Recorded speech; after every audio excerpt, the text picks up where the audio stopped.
Welcome back. In this final video, we'll look at the governance settings, the audit log, plus the danger zone.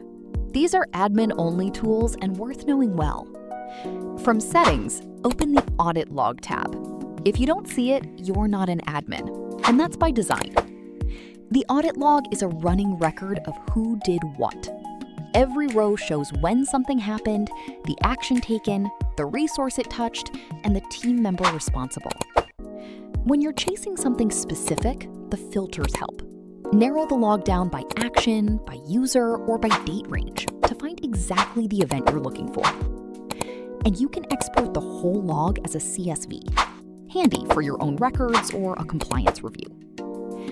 Now for the danger zone, also admin only.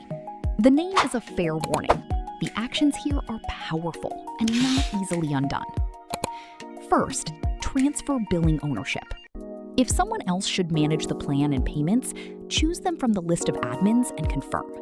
From then on, they hold billing for this workspace. Below that is delete workspace. To even begin, you tick a box confirming you understand this action is permanent. Then a final modal appears, and it asks you to type the workspace name exactly. That extra step is a deliberate safety net. Deleting a workspace erases its contacts, campaigns, and reports for good. We'll stop right here. A word of caution to finish. Treat the danger zone with respect, and only use it when you're certain. That completes workspace setup. Next up, we'll connect a sending provider and dial in your deliverability.